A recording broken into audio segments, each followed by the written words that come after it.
You're watching Mugen TV RPG Haven. Experience a fantasy like no other.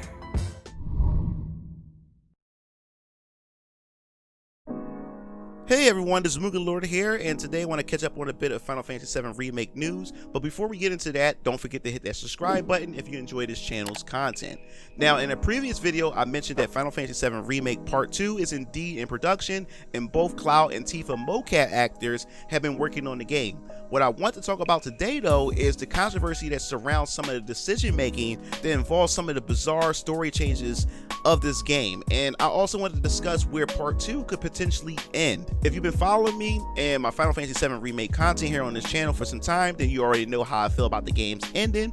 But if you're just a new subscriber and you're new to the channel, then I advise you to go check out those videos, and I'll post the links in the card above this video. So, the decision behind some of these game-changing elements as far as the story is concerned has pretty much divided the Final Fantasy VII community.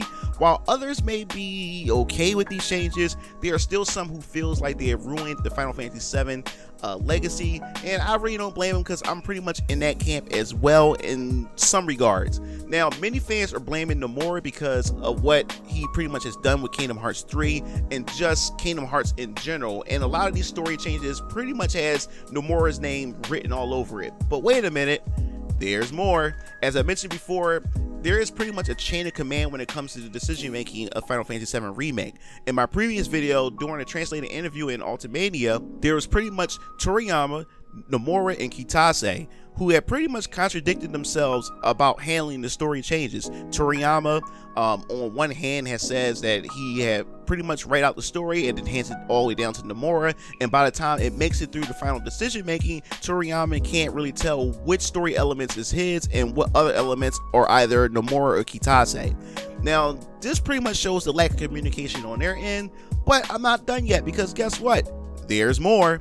Now, this further elaborates in a translated interview in Ultimania by Itaki Mochi, which asks in an interview about the younger staff members working with the original game developers. Now, Toriyama admits that the younger staff wanted to stay faithful as possible to the original game. It was Toriyama and the original developers who wanted to make a completely new Final Fantasy VII game. So, here's the quote. There are actually a lot of staff who played the original Final Fantasy VII and got the opportunity to work in the industry. There are also staff who are more versed in the original game than even the members of the staff who worked on the original game, and many of those staff wanted to make an adaptation that kept faithful to the original in terms of keeping things as traditional as possible. The staff who worked on the original game, myself included, had the notion of making a new game that no one has ever seen before. With that conscience in mind, we were able to decide what type of direction we wanted to go with the remake. So, there was a conflict of ideals from both the young and original staff, so they tried to pretty much meet a middle ground, and in my opinion, I think the game favored more the original staff's ideal of the new direction versus the younger staff wanting to stay close and faithful to the original as much as possible. But now that the first game has been released and sales weren't as high as they had hoped for when it came to this game, I wonder will they decide to revert back to keeping the game as closely tied to the original as possible. But who knows? We just have to wait and see. But now, as far as Remake Part 2 is concerned, where could this game potentially end? What would the main focus of the second part be? Now, in my opinion, the game will pretty much have to begin with the Nibelheim Massacre flashback, and I truly believe they would have to do some massive changes to it. Because you know why?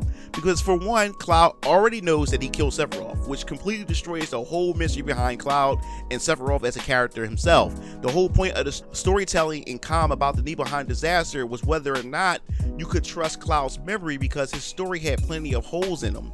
Tifa for sure didn't believe Cloud, but she kept silent on it, so a lot of rewriting will have to be redone to tell that part of the story. There could also be a possibility that we have a chance to play as Sephiroth during these flashbacks, which I think would be pretty cool. Since there is so much story to cover to make a full game for part 2, I think it would just pretty much make sense to pretty much stop at Nibelheim, but I will pretty much get farther into that because when it comes to this game, they definitely will make Red 13 playable, and Cosmo Canyon will be a location to visit with its own chapters to further push the story. And we could also maybe encounter Yuffie during exploration as an optional battle and maybe save her for part 3, or tie her into the story in a way that it's feel more organic enough to actually add value to the main story of part 2. This could then allow her to join your party as a playable character. And I believe the game could end once Cloud and his party reaches Nibelheim and realizes that pretty much Nibelheim isn't destroyed as what Cloud had claimed during the whole flashback sequence, which would lead the party to begin to question his memories and whether or not he's lying, or he began to pretty much doubt himself about what he remembered of the whole Nibelheim massacre. So I can definitely see that as a stopping point for part 2. And if you look at the location chart too as well, there's a whole lot of content to explore leading up to Nibelheim, which also means that Vincent will not be a playable character into the 3rd game. And that can pretty much upset a lot of players, that we will have to wait for Vincent and Sid to be playable characters in the 3rd game. But to add in the fact that we can play as pretty much Yuffie and Red 13, since Red 13 wasn't playable at the end of Final Fantasy Remake Part 1. So that's 2 new characters, and not counting the new animations for new move sets for each of the existing characters. That's a whole lot for them to be able to balance and for them to develop. So to have Yuffie and Red 13 as playable characters, I think that's enough to suffice until we go into part 3, which I believe that's going to end up happening. We're going to move into part 3, into 3 parts of I guess you could say this episodic adventure for Final Fantasy 7. But I definitely want to hear your thoughts. What do you think about this? And the fact is that it was actually the original staff who really wanted to make complete changes to Final Fantasy 7 remake and actually make it a completely new Final Fantasy 7 I guess you say experience, and versus the younger staff who played the game and pretty much was more versed and knowledgeable than the original staff themselves, who definitely wanted to stay faithful to the game. So it also has me wondering whether or not that was the Whisperers, or the Whispers were a jab at the younger staff who wanted to keep the game and retain the game to its original glory, versus them who want to defy destiny and fate in order to break through and create something completely new with the Final Fantasy 7 brand. Definitely want to hear your thoughts in the comment section below. If you like this video, hit the subscription button, subscribe to my YouTube channel, and also don't forget to hit the bell to be notified for more content and news related to Final Fantasy 7. This is MugenLord signing off. See you Game Fiends later. Peace out.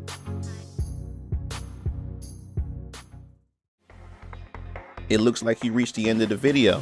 Well, while you're at it, check out some of my other discussion videos by clicking on the annotations below, and don't forget to follow me on other social media platforms to stay up to date with future content. Signing off.